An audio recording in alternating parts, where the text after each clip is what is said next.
Hi, everybody. We're going to go ahead and get started. I know people will join us late, but that's okay. We will be releasing this in recorded version.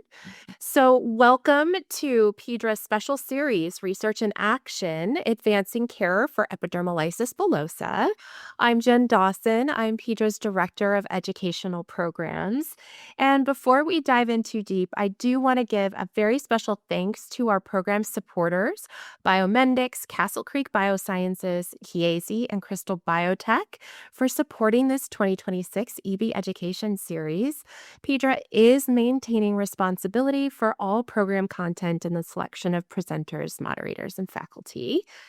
I am certainly not the one driving this program. I have been joined by two wonderful co-chairs, Dr. Irene Lara-Corrales from the University of Toronto and Dr. Marissa Perman from the University of Pennsylvania. Thank you both so much for all of the meeting time and all of the preparation that you have put into this program.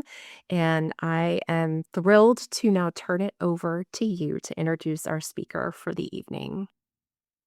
Thank you so much. Welcome, everybody. It is a great pleasure for us to be hosting this program, and it is my honor and my pleasure to introduce Dr. Peter Marinkovich, that will be our presenter tonight. So, Dr. Marinkovich is a tenured professor of dermatology in the Department of Dermatology at Stanford University School of Medicine. He's an attending physician at the Stanford Multidisciplinary EB Clinic and director of the Stanford Bullous Disease Clinic. He's internationally recognized as a physician scientist. His research focuses on molecular mechanisms of skin adhesion, wound healing, epidermolysis bullosa, and autoimmune blistering diseases. Dr. Marinkovich has led numerous translational research efforts aimed at developing novel therapies for inherited and acquired skin disorders, and has been a key contributor to advances in regenerative medicine and gene-based treatments. In addition to his research leadership, he maintains an active clinical practice specializing in complex blistering and autoimmune diseases. And you're going to be in here for a treat listening to his presentation. Welcome, Peter. Thank you very much, Irene. And it's nice to be with you all today. It is really great to be here with my EB colleagues, and I just feel sort of a common kinship with all of you, that we're all fighting a common enemy. And it's really great to be able to just talk about the whole overview of all the different things happening in EB. And I really look forward to all of your comments and questions. So please feel free to ask them. Just as a disclosure, I work for several different companies that are doing research in EB and blistering diseases. And so I'm going to be talking about all the different forms of EB, but I want to start with the one that I'm especially been focused on is dystrophic EB. And I don't need to introduce it to all of you. You know it very well. It's really a terrible disease, and we really need better therapies for it. And, up until recently, all we could do really is just, treat the wounds with good dressings, do supportive treatment of infections, optimize nutrition, treat anemia, look out for the squamous cell carcinomas. But, doing all of this is helpful, but we would do this and then watch the blisters happening and just feel so helpless that we just can't stop the blistering. And so that's really prompted us to try to correct what's going on in the skin, the molecular disorder, which is collagen 7, which is forms these anchoring fibrils, which sort of combines the basement membrane with the underlying dermis, and it forms these structures called anchoring fibrils, which loop around the interstitial collagen fibrils to sort of provide the adherence. And this is a movie which kind of shows you the looping action of these anchoring fibrils, which are these loopy structures as they loop around these bigger, thicker, call it interstitial dermal collagen fibrils. So you see here, you can actually appreciate how they kind of loop around, and that's really essential for their function. And so that's what we got to do in dystrophic EB is put the collagen 7 back in the skin. So there's a variety of different ways we've been doing it. And so the first was this trial where we took keratinocytes and we arranged them in these monolayers. And we put the collagen 7 gene back into the keratinocytes using a retrovirus and got them to express the collagen. And then we put these monolayer sheets on the top of patient wounds. And then we followed them up. First, we did it in the short term, and we published that a number of years ago. And then more recently, on the paper on the right, we were able to follow them for a very nice controlled phase 3 trial. And at the same time, too, we followed the earlier patients for longer periods of time.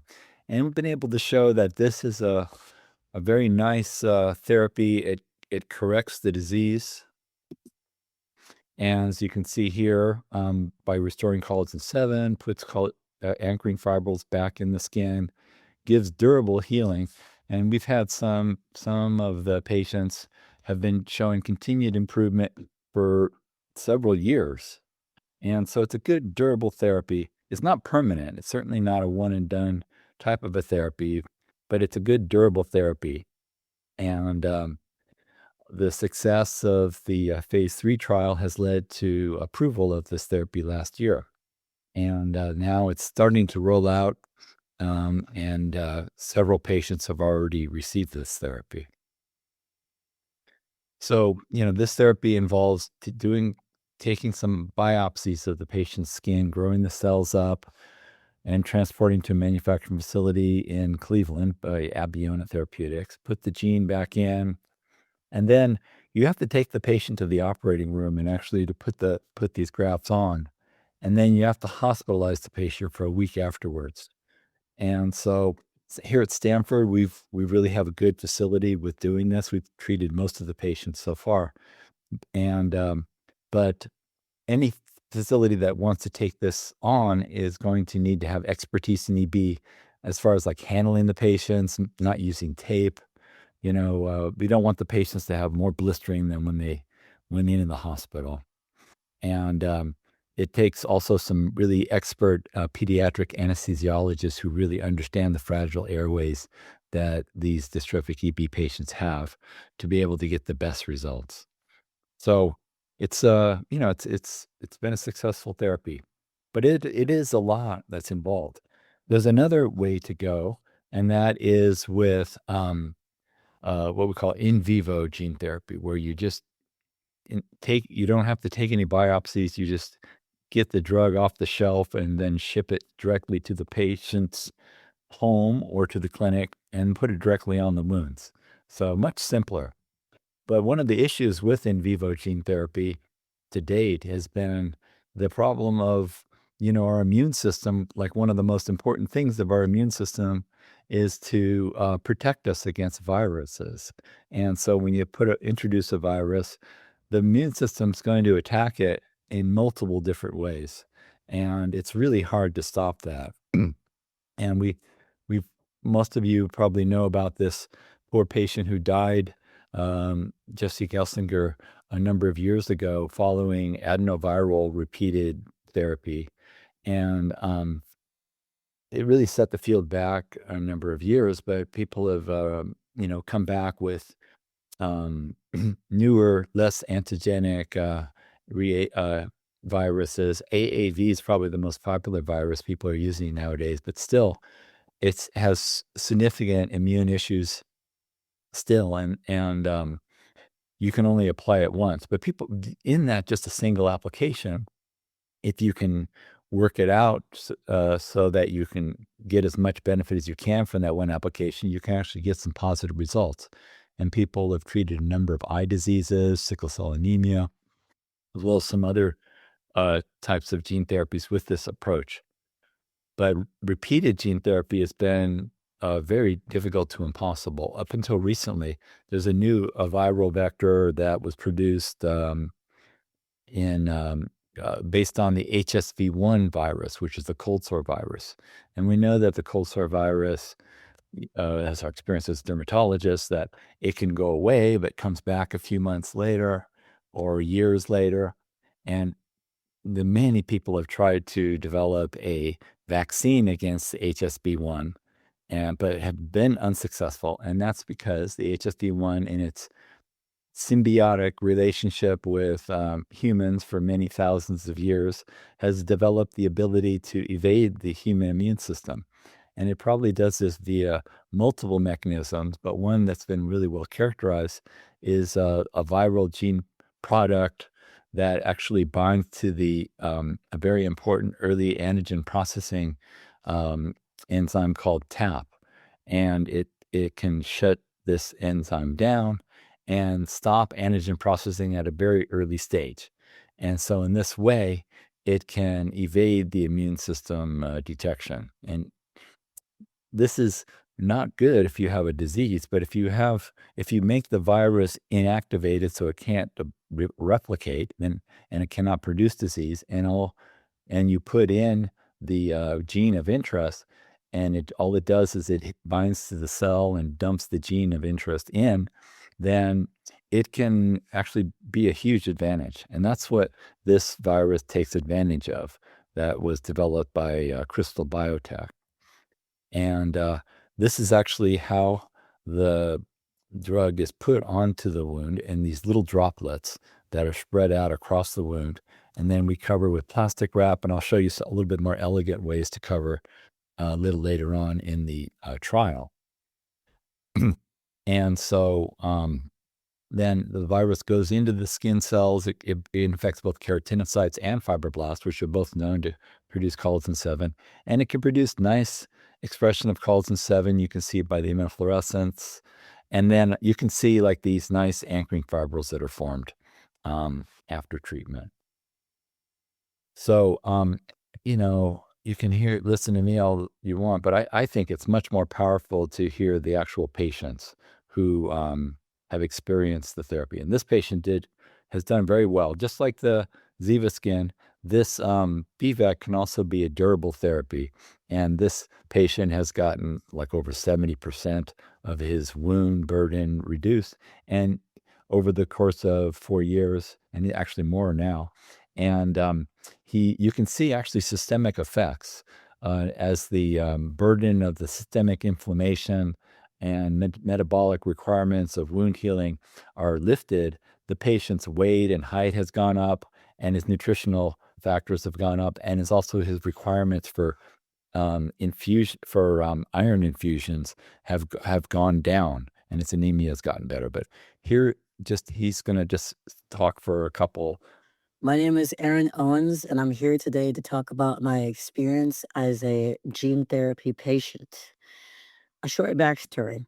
I was born with a rare skin condition called recessive dystrophic epidermolysis bullosa.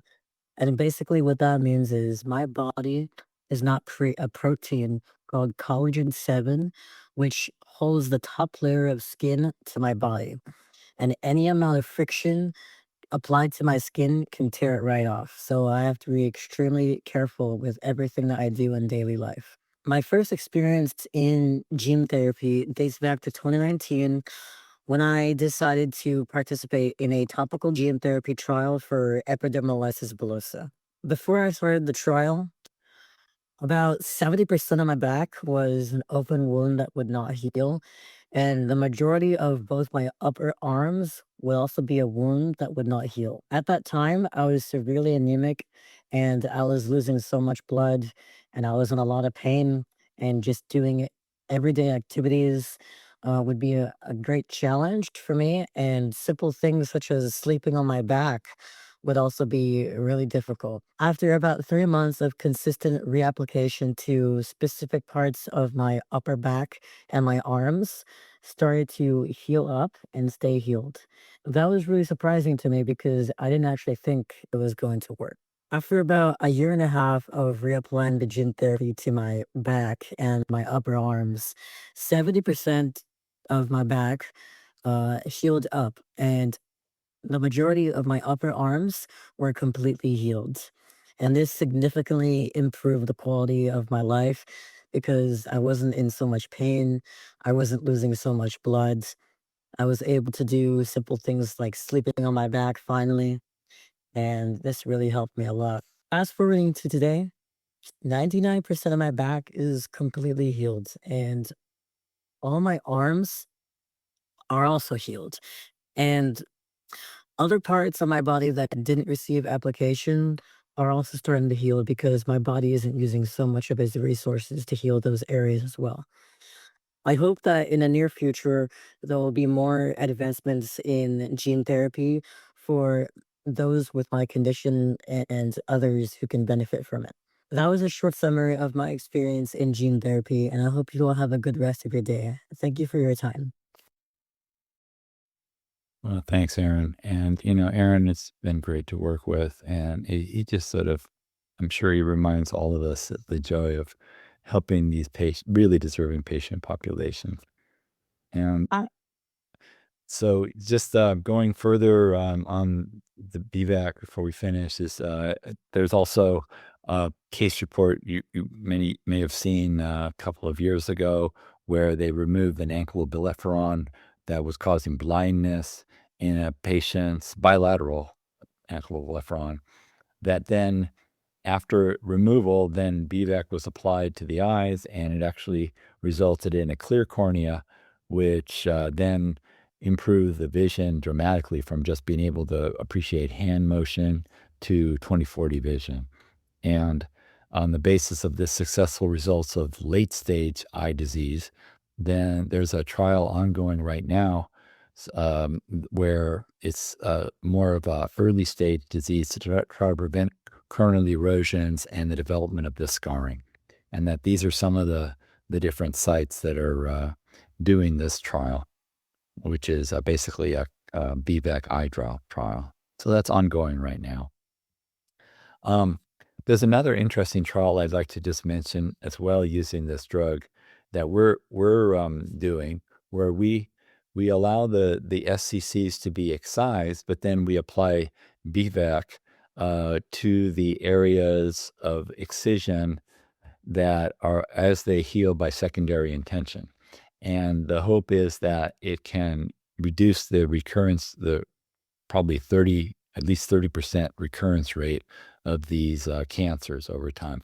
There was a really nice case report that came out last year as we were kind of starting this trial, which kind of helped to make us feel more encouraged about the success of this trial, where this patient got really great results of healing of the skin after BVAC treatment, after the cancer was excised. So it'll take time to be able to see whether or not what impact this has on the recurrence rate. But I would like to encourage all of you to be able to, if you have patients with SCC and they're able to travel, we have travel funding, and so please let me know if you'd like to get your patient on the trial. I mean, it's a kind of situation where it potentially could have some benefit to the patient.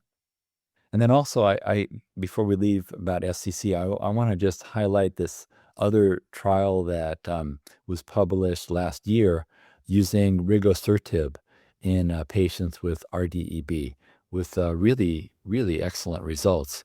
And I really hope that there'll be more use of this drug in these patients because it really does. I mean, it's a very small number of patients, but so far the results seem pretty promising. Um, then staying in the subject of genetic therapy of RDEB, there's been a really interesting trial that's taken place that I just heard about last year that is going on in Toronto. And this is using a skin graft using keratinocytes and fibroblasts together in a skin equivalent that is then put on the patient's wounds to promote healing and molecular correction. I'm really interested to see how this trial developed. I mean, it's possible that using this bilayered skin approach may have some advantages over using either the topical gene therapy or the monolayer skin grafting therapy. And then there's another trial that is a very similar trial where it's, again, one of these bilayered keratinocyte fibroblasts, autologous therapies where both of these cell types have been treated with COL7A1 gene. And again, there's just one patient that's been treated so far, and it'll be very interesting to see the results of the group of patients that they're aiming to treat. And right now, the trial has been paused, but I expect that they'll be able to get the trial back going this year. So, in addition to these trials, there's as you know, both keratinocytes and fibroblasts produce collagen 7, and there's this trial ongoing, a phase 3 trial for the treatment of RDEB using autologous fibroblasts. And this is being the following locations in Southern and Northern California, Colorado, and Massachusetts. And basically, in this study, we're taking keratinocyte, skin biopsies, growing up the fibroblasts instead of the keratinocytes, and then put the collagen 7 gene in using a lentivirus. And then instead of taking the patient to the operating room and grafting them, we take them to the procedure unit, and then we inject the wounds, and then under conscious sedation, and then the patient can go home the same day. And so this trial is also paused to the manufacturing site has been changed, and the hope is that this trial can restart early next year. So with all of these different types of molecular therapies, there is the danger that you could be reintroducing a collagen 7 molecule that the patient's immune system may not recognize as self, and may actually produce an immune response. If you have like an immune response against, say, like a biologic, and have anti-drug antibodies, that can reduce the effectiveness of the biologic, and that's the concern about, this as well. And so if you have a biologic, it's not so much of a problem just to switch to a different biologic. But if you have an antibody against your collagen 7, you can't switch to a different gene. You have to work with the gene that you have.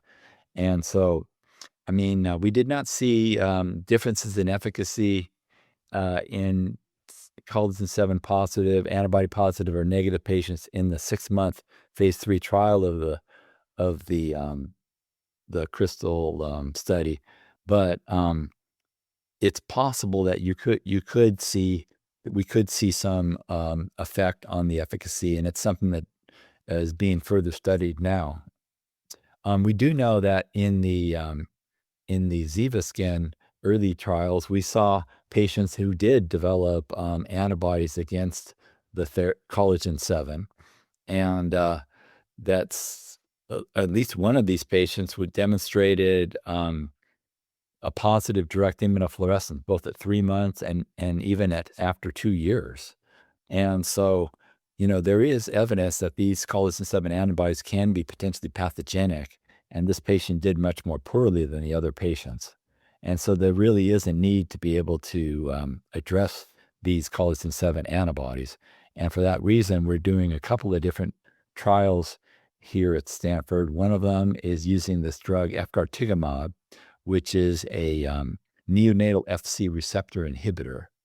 And in this drug, what it does is it reduces the serum concentration of IgG.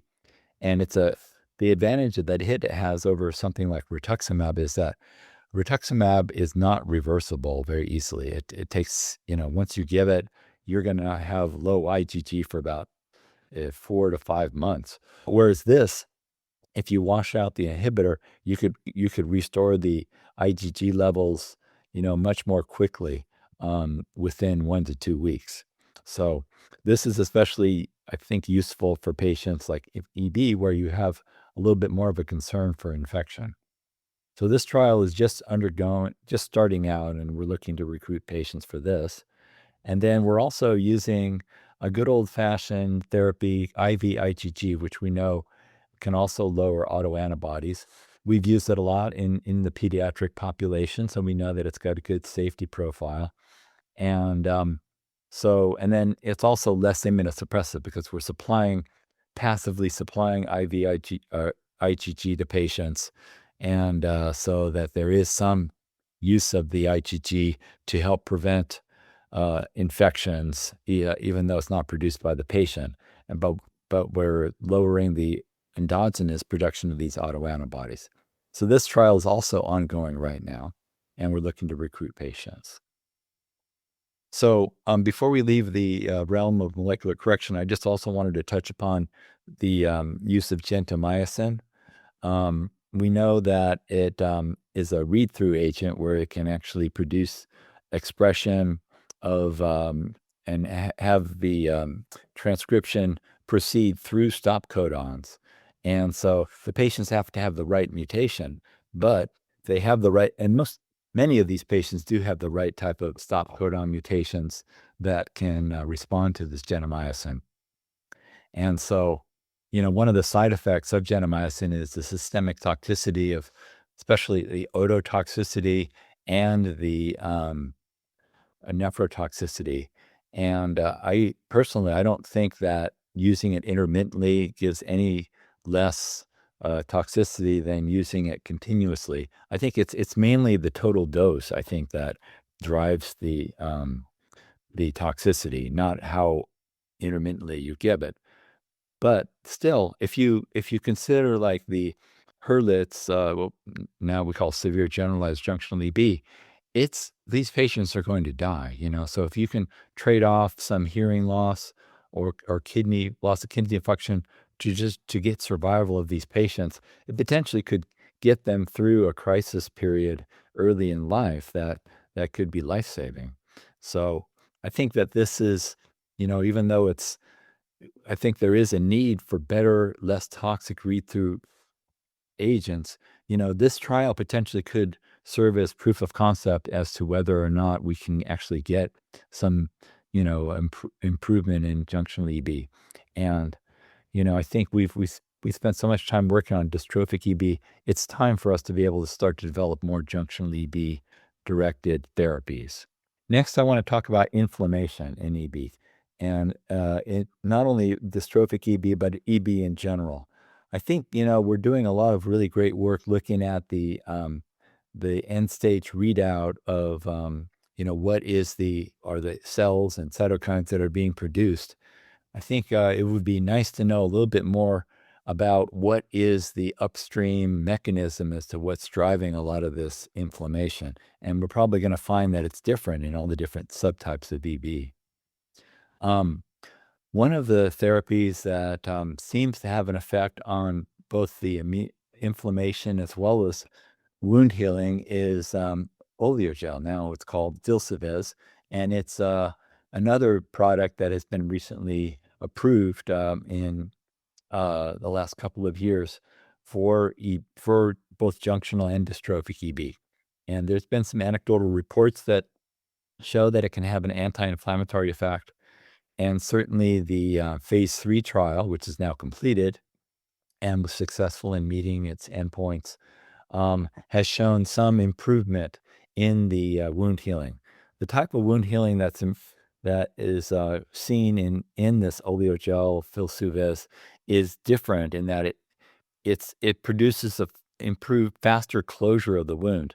There's no claims made about the durability of the wound healing, like you saw with these gene therapies, and so it's in a way you could think of it as complementary to the gene therapies in that the gene therapies maybe give you the durable wound healing, whereas this therapy potentially could speed the wound healing, so that maybe these used together with the gene therapies, these two agents could be synergistic. And I think this would be something really worthwhile studying. Next, I'd like to also talk about this ReaCell trial, where they're using allogeneic mesenchymal stem cells through IV administration. And I believe this study is still ongoing, but I think they're not enrolling at this time. And it'll be very interesting to see the results of this study. And the idea is that these cells express a tendency towards homing or migrating to the skin and concentrating in the skin. And so where they can modulate inflammation and promote wound healing. And so it'll be very interesting to look at the results of this study. And again, by tackling inflammation, it's possible that this could be complementary to the genetic therapies. Along a similar vein, there's a lot of study of extracellular vesicles in medicine in general, and dystrophic EB is also being targeted by these types of therapies. And so there's an ongoing trial going on in both in Southern California as well as Pennsylvania and Arizona to look at this topical wound treatment. Next, I'd like to just talk about a trial where it's based on the analysis of microarray and the analysis of patient. This research was done by Biomedics, and they've done some really interesting work looking at doing expression analysis of patients' skin, and so they're designing the therapy based on reversing some of these abnormal expression patterns that are seen. And this trial is ongoing both in Chicago and Palo Alto. Joyce Tang is leading this trial in Stanford, and we're looking for patients with EB simplex to be able to test this therapy on. So it's kind of like a combination of targeting mutant keratin and possibly also having some anti-inflammatory results. And there's another trial which is using another drug, a diacerin, which seems to be potentially doing both of these things as well, targeting aggregation of keratin filaments and potentially having some anti-inflammatory properties as well. And so there's a number of different sites that are recruiting for this trial, including here at Stanford.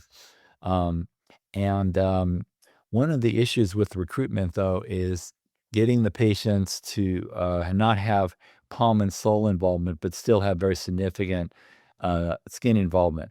And this has made recruitment somewhat difficult, but the hope is that enough patients can be recruited so this trial can be really studied well. There's an interesting study looking at the apremilast in patients with EB simplex as well that's ongoing in France, which I think is an interesting trial. And then there's another trial using deucravacitinib, which has been studied a lot in psoriasis. It's a tyrosine kinase 2 inhibitor, and this is also ongoing in France. And then there is dupilumab, which people have been using, quite for a couple of years now. But there is some ongoing studies looking at that in a more controlled case, a controlled clinical trial.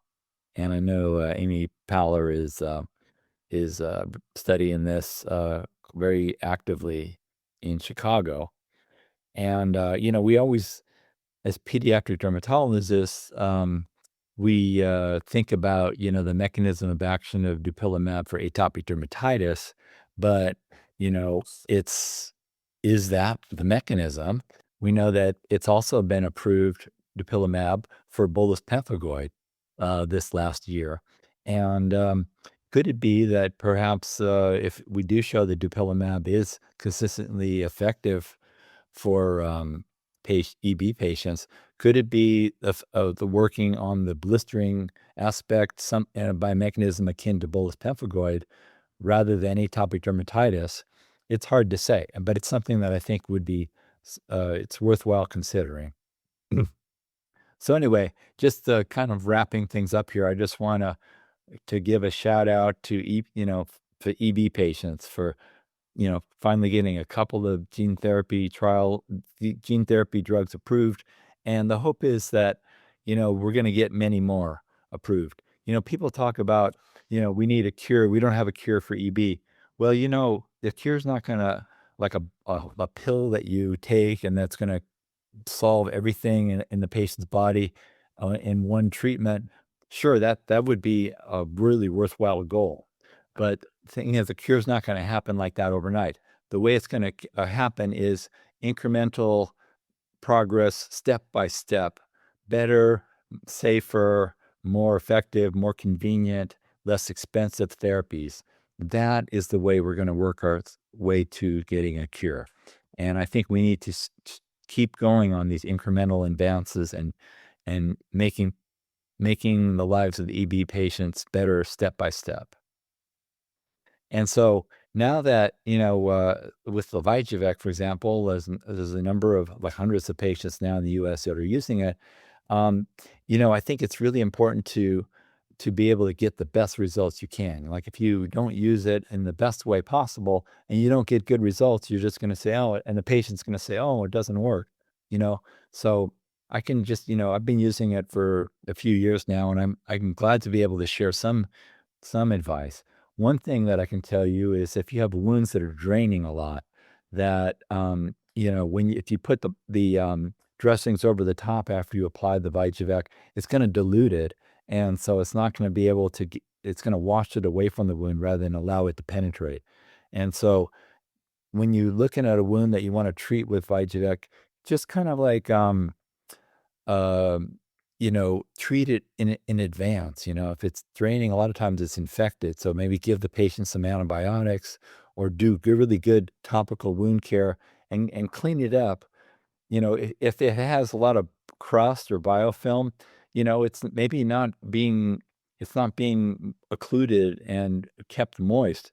So, try to get rid of the crust and biofilm by bathing and emollients and get the wound cleaned up, because the crust is going to prevent the Vyjuvek from getting into infecting the skin cells that it needs to be able to produce the collagen 7. So these simple measures, just preparing the wounds in advance prior to using the Vyjuvek, can be really helpful. And this is especially important to counsel to our patients now that it's approved for home use by home caregivers. It's really important for us to be able to counsel our home caregivers and patients of the best way to use it, because it's kind of out of our control right now. So we want our patients to get the best results. We used to use a plastic wrap in the clinical trials, and it worked, like plastic wrap. It's got a long history in dermatology. We use it for topical steroids and all sorts of stuff, and it works for the gene therapies, but it's a little bit occlusive. And so instead you can use things like plain petroleum gauze. And another way to do it is you just take Mepilex, which the patients love, and it's like their favorite dressing, and they have it at home anyway. Just have them put a nice layer of the petroleum jelly on top of the Mepilex, or the surface that it goes onto the wound. Like use a tongue depressor to kind of spread it out like a peanut butter on a piece of toast. And then, so what you don't want to do is put the Mepilex, an absorbent dressing like Mepilex, directly over the BVAC, because it's going to just suck the BVAC right up into the dressing. But if you put the Vaseline on, then it will act as an occlusive barrier to keep the Vyjuvek on the wound bed. And so it's really important to let the patients know that how to do this. Otherwise, they're not going to get the best results with the Vyjuvek. And then from the grafting studies, there's some things that we've learned. And one of them really is the fact that you have to really protect these grafts after you place them. And there's certain parts of the body that don't respond as well as others. And like, for example, the back we're finding it's challenging. You could try to do it by like grafting part of the back, like the one part of the back, and then having the patient lay on the other part of the back. But just grafting the whole back, it's almost impossible to get the patient to lay on their stomach for 7 days after the grafting process, or avoid twisting and turning, which also are going to create like wrinkles, like you see in this D here. You see this wrinkle in this graft. That when the wrinkle comes up like that, it's not going to be coming back down onto the wound. It's that graft is not going to take in that spot. So I think what you really, when you're planning for these grafts, you really want to plan them in the best way possible so that you get the best immobilization. I think that's something we've learned quite a bit here at Stanford, is the mobilization of these grafts is really key. So I think I just want to go back again to this idea of supportive wound care, which is all we had a few years ago. And but nowadays, you really have to realize that supportive wound care still is super important. And if you want to get the best results with all of these new molecular therapies, you really got to supplement them with really great wound care. I mean, really great supportive care, wounds, nutrition, anemia, and everything in order to get the best results. So with that, I'd like to just close and thank all of the people that worked really hard on all of these studies, all the really smart, really great collaborators that we all have worked together to do a lot of these studies. And also, I want to thank the EB patients who donated their time and effort to work with us on all of these different trials. And of course, all of the sponsors as well of the trial. So thank you all very much. And I look forward to any comments you may have. Thanks. Thank you so much, Peter. That was great, like a great overview of everything that is going on. And it's really exciting time after, as you said, so many years of not being able to offer anything. And I think we need those therapies in other parts of the world as well. Like here in Canada, we still don't have access to any of them. But we're definitely looking forward to starting our trial and being able to access this new kind of forms of helping our patients soon as well. Sure. It's a little quiet in the chat, but we have one great question, and hopefully we'll have some more coming up. Kathleen asked, we know that a lot of these patients have significant pseudosyndactyly, and often we're sort of doing a little bit of salvage surgery where we're trying to, at least release the thumb so they have some function of their hands if all of the fingers scar together. So I think there's been some conversation about whether BVEC could be useful following hand surgery. And so there was the question about whether there's any plans, either at your institution or maybe if you know about other institutions, at looking at BVEC post-hand surgery. Yeah, we've done some work looking at BVEC post-hand surgery, but and I personally, I think that, once the hands are scarred to the point where you get full pseudosyndactyly, and just when you release it, that it's not like you're really bringing the scarring and the hand back to normal. And so we've been using it. I mean, there's some areas that are open to the point where you can actually apply the BVEC, but not all the hand is open. And there's a lot of areas of the hand that are not open, and that you can't apply the BVEC, obviously, to these non-open areas. I really think that the best way to go is to be able to prevent the pseudosyndactyly with gene therapy. And there's one approach that I'm working on. I'm just about ready to get the trial started. And I could just share this. I'll share this with you guys in a second. Hold on.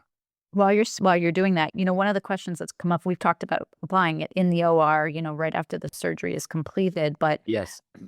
our plastic surgeon doesn't like to have the wound reopened for 2 weeks. And the expectation is that you remove those dressings, sooner than that. So it's come up where we've said we can't do it right post-operatively, but as soon as the first dressing change happens, then we'll try it. Remains to be seen, I think, if we, if it's helping in sort of preventing refusion. Yeah. We've done it on about 7 or 8 patients, and it seems to show some improvement. We're still trying to evaluate the long-term results of it. I think it's worthwhile doing. We have the same problem, the surgeons, like our surgeon likes to keep the dressings in place for 1 week. And so we don't apply it until after the first dressing change as well. And so I think it's worthwhile doing that. But what I'm excited about is being able to get the hands before they start to become pseudosyndactyly. I mean, one of the problems with the hands is that the stratum corneum is so thick that when you get trauma, and the hands get as much trauma as any part of the body, you don't often see blisters, especially on the palmar surfaces, but you do see like hyperkeratosis and inflammation, and there's some dermal epidermal discontinuity going on, but it's just not manifesting into blisters. And that prevents you from being able to get something like Vyjuvek onto the skin wounds on the hands. So we're going to be starting with this trial, and actually Joyce Tang's going to be helping me with this, where we actually use a erbium fractal laser. So that what we do is we put a bunch of little tiny holes in the skin of the hands. First, we'll test it on normal EB patient skin on arms and legs, and look to see whether or not we get good safety. I mean, this has been tested on many hundreds of thousands of photo damaged skin with good safety results, but we want to verify this on the patients. But then nice thing about the erbium laser, it doesn't have quite as much char as the CO2, and that you can make a bunch of these little tiny holes, and then you can dial the depth of the laser down to just below the level of the basement membrane. And then you can get healing within 1 or 2 days. And so you basically do the laser, apply the BVAC under occlusion, allow it to penetrate during these areas of brief wound healing. And it can potentially create a bunch of spot welds then that could hold the skin together and help to prevent the not only the webbing of the skin, but also the contracture on the palmar surface. So we're going to be looking at treating the dominant hand, which you would expect to have pseudosyndactyly faster than the non-dominant hand, and we'll compare the two. And so this is another potential approach that potentially could be used on the hands. Thank you. Really interesting. We have another question from Maria Teresa. She wants to know if you have any experience with using losartan. No, I have not, but I think that it seems like a fairly straightforward therapy to use. I know that there was a really big trial that went on in Europe, and it's really tough. Like some of the evaluation of fibrosis of the skin can be very challenging. So I think that maybe the trial was limited by that. And so I think I would be very interested to use it on my patients. I just haven't really had a chance to do so much of it. So I look forward to other people's experiences with it and learning more about it. I think I do have one, Peter. I think one of the things that is very challenging with many of our patients are the esophageal strictures, but it's also such a hard one to do research on. Any ideas, anything that you would suggest we, as a community, can look forward to for the management of those strictures? Well, I think that, people talk about like the internal manifestations of EB, but for the most part, most of the areas that are affected by EB can be approached from a topical standpoint. Like for example, the oral mucosa, the eyes, the skin, the distal aspects of the genitourinary and the gastrointestinal tracts, upper third of the esophagus. It's just, I think it's targeting it with, like a topical gene therapy is possible, but I think you just have to formulate it in the best way. And that's, I think the challenge is the formulation. Like you could do something like you could put the VIGIVEC in like dental trays and then treat the gingiva. And this is something I've wanted to do and hope to be able to do. But when you start to go to like the buccal mucosa or labial mucosa, you get all this saliva and you worry about like the saliva diluting out the VIGIVEC. You could think of something like Orabase, but the problem is the Orabase, it's going to be so thick, maybe it'll permit the diffusion of small molecules like steroids, but it's not going to allow the diffusion of really large macromolecules like a virus to penetrate, get through.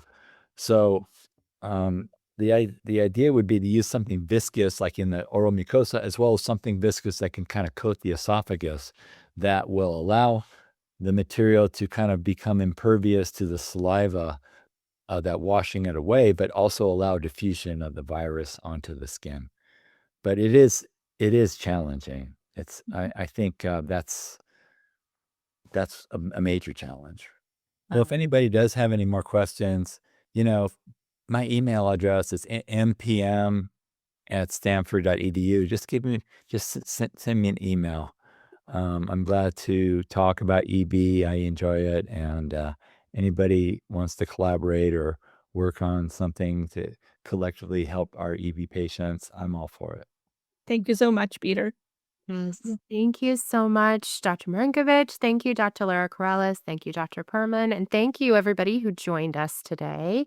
And once again, thank you so much to our supporters, Biomedics, Castle Creek Biosciences, Chiesi, and Crystal Biotech. Without their support and commitment to EB research, we wouldn't be here. So thank you all so much for all of the great work that you are all doing. We're so appreciative. Thank you. Have a great night, everybody.